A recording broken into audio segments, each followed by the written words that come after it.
Steve Ridge is a man you may not have heard of yet, but will likely be hearing a lot of soon. Steve is a licensed private investigator, had worked in the state of Iowa for a very long time, is now out in Washington, D.C. Steve, when did your interest in the Dustin Hoken interview, when did that happen? How did that come about? Well, I began looking into Honken and all the connections surrounding him really as an outgrowth of the work I started doing about 2 years ago on Jodi's case. And the thing to understand about Dustin Hoken is his influence and permeation throughout northeastern Iowa, and particularly the Mason City area, is very extreme. He really was, in fact, a drug kingpin. He controlled the competition. He actually himself, as a very accomplished chemist, student of chemistry, was able to create the purest form of meth that federal authorities had ever seen. In fact, it was so pure that they were not able to duplicate it in their own federal laboratories. So they really went to school on Honken, and he was responsible for very widespread distribution. He learned how to distribute when he was living out in Phoenix, but when he came back to Iowa, he was very careful to not be involved directly in low-level distribution, but rather he had agents that acted for him in order to isolate himself from exposure.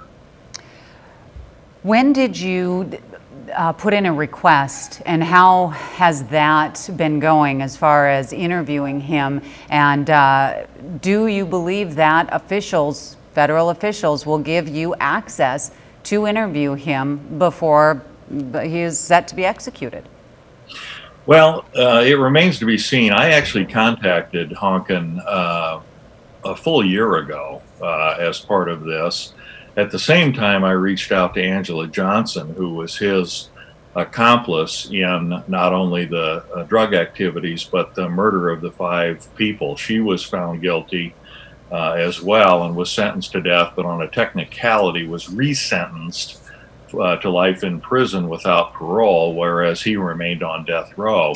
And when I reached out to him, I ended up hearing back from an investigator for the federal habeas corpus unit, which is essentially the federal public defender's office. When someone's on death row, they are guaranteed federal representation at a pretty high level of sophistication all the way until the day that they're executed. So they took my input serious enough that someone flew out from Philadelphia to meet with me in Iowa at that time. And then as a follow-up, I was subsequently able to reach Angela Johnson, and to my knowledge, no one has ever spoken with Angela Johnson about this case, and she confided in me some information and then quickly recanted or said, "Now I'm telling you this, but I'll never admit I told you, and I'll never tell anybody else." But she speculated without a doubt that Honken knew who was involved or what had happened to Jodi, and she was so specific that she told me that Honken said, "Don't ask questions, don't ask any more questions," and that she said, she speculated perhaps they had a mutual acquaintance who could have been involved, and he simply said, "I don't want to talk about it." Now, when you say they had a mutual acquaintance, Dustin and Jodi Huisentruit, or who, because there's a lot of people that are involved in this as you're speaking, and I'm trying to keep it straight. Yeah, that actually this would be, in this case, this was someone that was known jointly by both Angela Johnson and Dustin Hoken. I'm not sure whether Jodi would have known this person or not. It's hard to say, although Jodi knew a lot of people casually and socially because of her widespread social activity in Mason City. I mean, she spent a fair amount of time in a lot of the bars and talked to people, knew people, was very well liked as a person, in addition to being sort of a local morning television celebrity. Yeah, well, let me take a quick break. Lots more to get to, Steve, and a little bit more to probe with Dustin Hoken before we really talk about that possible connection that I really want to get into. So let me take a quick break and we'll be right back. Sounds good. I'm spending this half hour speaking with a licensed private investigator. His name is Steve Ridge. And before I continue with my conversation, there is a lot that is coming out with Dustin Hoken, who has been sentenced to the death penalty. He is scheduled to be executed later this month. And he, back in the 90s, was very well known as a drug kingpin in the North Iowa region and has a lot of ties. Steve Ridge, who is joining me now from Washington, D.C., is formerly from Iowa. You've been working on the Jodi Huisentruit case for 2 years. You got your license, Steve, to become a private investigator because of this case. Why? There are so many people who've been looking into Jodi's disappearance, but to go to this level is something, would you even need that? Well, you wouldn't technically need it. I actually started my career too many years ago to tell you how many, as an investigative reporter in local radio and television. And so I amassed some pretty good skills in terms of being able to interview people and detect honesty and all those sorts of things. But I felt as though I had reached a point working on this case where I should have legal identification and be able to directly contact people that might be a little more skeptical of a journalist not knowing who they were. So I just felt as though the best course of action was to get my formal certification as a Iowa licensed private investigator, and I will take continuing education courses, particularly studying areas of forensic and lie detection and body language, surveillance, whatever might be required for this kind of a role. When you spoke with Angela Johnson, Dustin Honken's accomplice, she herself was sentenced to death and now is life in prison, how did that conversation come about? Because she did not speak with anybody else, and because of what she told you, you have been able to tie, or at least we think that there is a tie between Dustin Hoken and Jodi Huisentruit's disappearance. Yeah, and I should qualify, we don't know the extent to which Dustin Hoken may have been personally involved, but certainly been able to confirm without a doubt through Angela that Dustin Hoken knew exactly who Jodi was, and that Jodi would have known who Dustin Hoken was because of the notoriety around the case of the murders that happened in the area in 1993. And the fact that they were buried, a mother and her 2 children were buried in Mason City, and Dustin was from Britt. That's correct. I mean, it's amazing how many deaths, both that could be tied to drug activity in that area. 5 people died in that single act of attempting to cover up witness testimony and make it impossible for a conviction. And Dustin Hoken and Angela Johnson not only were accomplices in murder, they had a child together who was still living and I believe still actually in Iowa. Do you ever worry for yourself? I mean, there are a lot of connections. When you start unraveling something like this, you can unravel some things that people do not want found. Well, I think that sort of comes with the territory, but frankly, I've experienced that my whole life, going back to investigative reporting.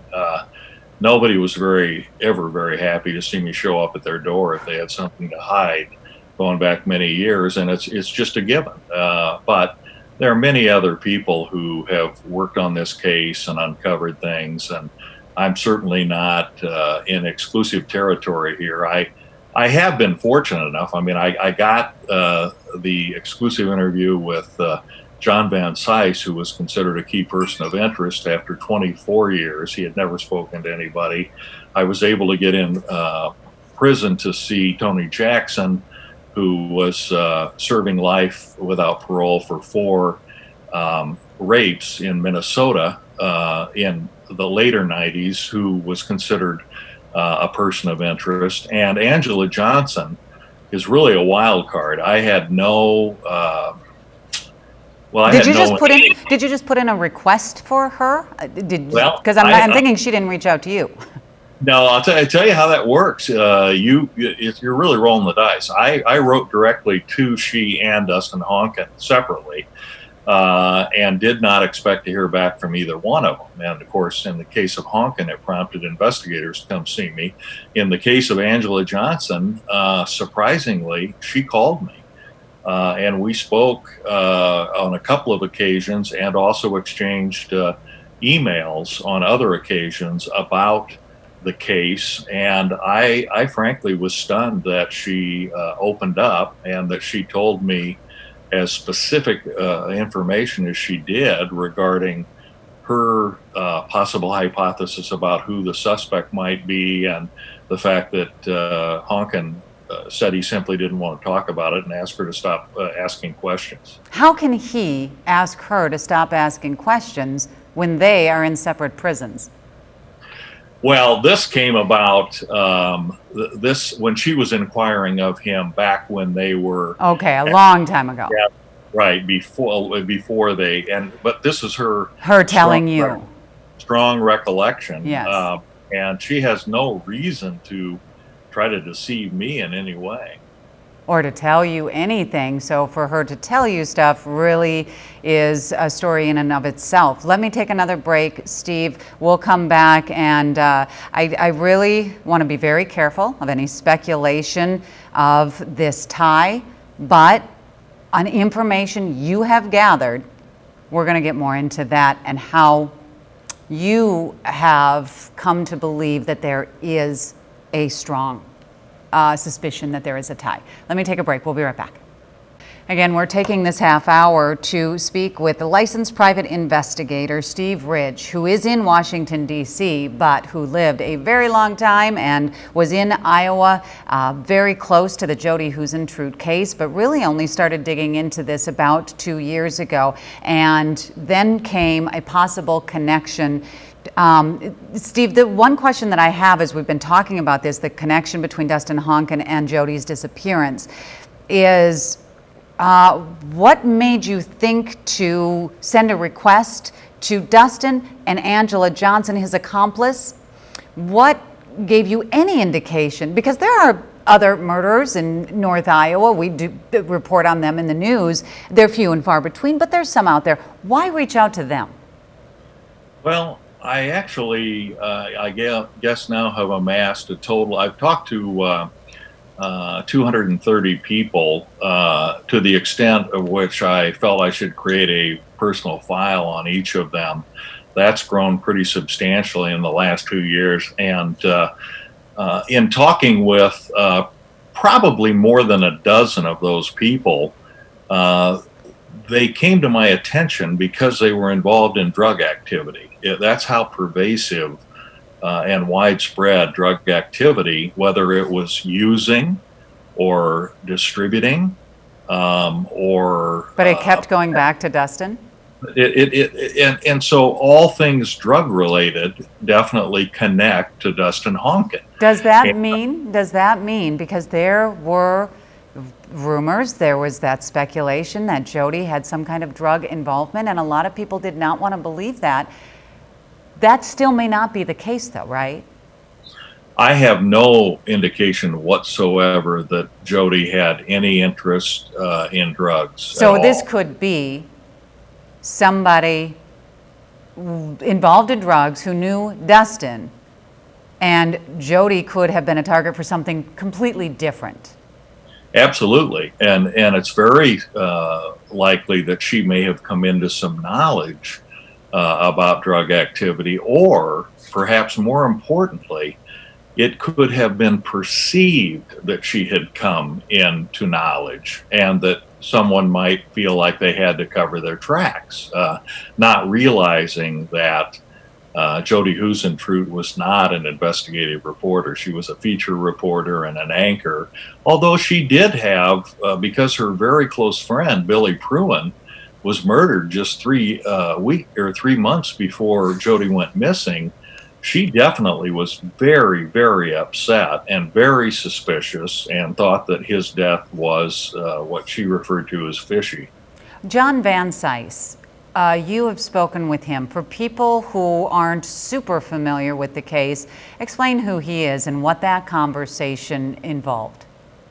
John Van Cise was roughly 22 years older than Jodi. He was recently divorced and relocated to Mason City from Newton, Iowa, as a corn seed salesman, and he had occasion to be introduced to Jodi in a local. Actually, it happened at a Saturday night in Clear Lake at a barn dance, but they ended up frequenting in a group.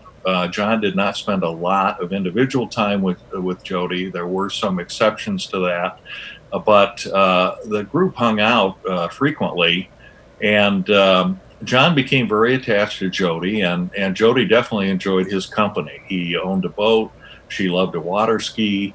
In fact, the weekend before she went missing, they had a really nice trip. A group of them went down and were on John Van Cise's boat on Coralville Lake. And, but he became a person of interest because a neighbor said the morning Jodi disappeared, they heard someone say a name, a John, a Tom, a Ron, something along those lines. And so John, since he had been so close to her, became a person of interest. He was cleared, though, correct? Well, he was never cleared. There actually have been attempts, even as recent as 2 years ago.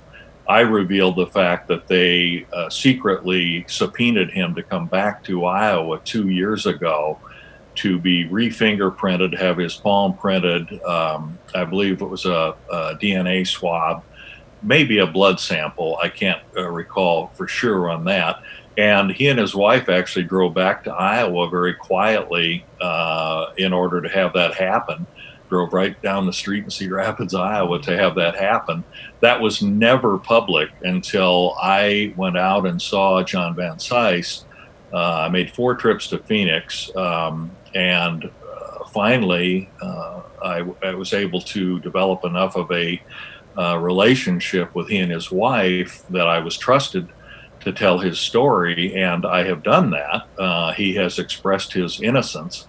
But as recently as 2 years, they not only fingerprinted him, they also sought information on his current automobiles, that of himself and his wife, in order to try to see where on their GPS system he might have gone. Yeah, and we did report on something similar to that a year or more ago when it was coming out that police were still talking to him.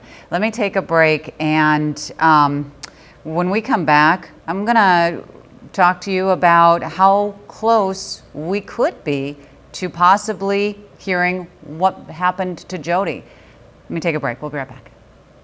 Today, to knowing what happened to Jodi and getting all of the answers that so many people have been waiting to hear. Are we closer now than we've ever been? Or is it still this wide array of questions that still can't be answered? I think the last couple of years, the last year in particular, has been pivotal in terms of acquiring more and more information, amassing not only potential information that would help implicate who was involved, but it really is, I think, beginning to sift through really thousands of inputs that have been secured by police and work that has been done by investigators to really try to get to the bottom of it. I believe we are within striking distance. I had at one time hoped and speculated that the 25th anniversary of Jodi's disappearance might well be the time when an arrest would be made. and I still believe that it's a foreseeable future, but I would caution everyone that even if the case in fact is solved and information is made public, this does not guarantee that that there would be a conviction. Even if there were an arrest, I think it could prove to be a very difficult prosecution in the absence of a body, unfortunately. With or without Dustin Hoken's cooperation and spilling what he does know, let's say he never gives that information and he's executed holding on to it. Is there enough that police know as they piece together still tips that come into them, valid, viable tips, that even without Dustin Hoken, we could still find out? Absolutely, I think so. I would simply tell you that I believe Dustin Honken's input could potentially expedite Yes. the ability to work through various possibilities and see how all of these tangential things link together. This is very much like a ball of spaghetti where you pull one piece out and another piece, comes out the other side. It's all interrelated in such a way that it's almost impossible to unwind. He would be the one to tie it together with a much more firm adhesive, if you will. Well, I think he could. I think he could render insight on a number of people who may have potential involvement, and part of the process is eliminating possibilities. I mean, that's what you're doing. You work your way through possibilities, and as you're able to, in essence, prove that someone is not involved, that leaves you with the other people you still haven't investigated, or someone new. And there have been some surprises in my time, having started with 7, 8, maybe 9 possibilities. I've looked pretty carefully into at least 13 or 14 people who I think could have potentially played a role in this, direct role in this case. How likely? Because we've heard time and again, Jodi very well could have known the person who took her. How likely is that in your mind? Do you believe she knew her abductor? Actually, in my gut, I do. I believe that she knew the person who confronted her in the parking lot, but that's as far as I would take it. Not anything beyond the fact that there was a confrontation in the parking lot, and that was the time at which she was abducted. But that's about as far as I'm willing to go with what might have transpired. Okay. When will you know?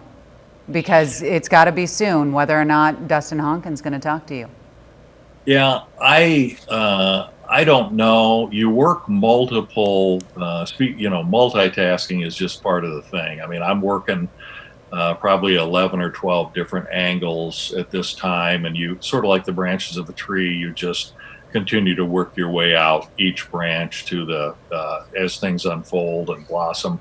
But I don't think it's essential to get Dustin Honken, and I would not be discouraged or in any way diminished in my optimism if Dustin Honken's not able to talk. I simply think he could have valuable information, and according to Angela, he does, and I think it's worthy of pursuit until the very last minute.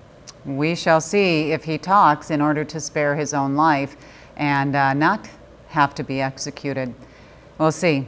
Steve, we have a lot more to talk about in upcoming weeks. Hopefully it won't be months. Hopefully we will know more. I appreciate your time today, though, sir. Absolutely.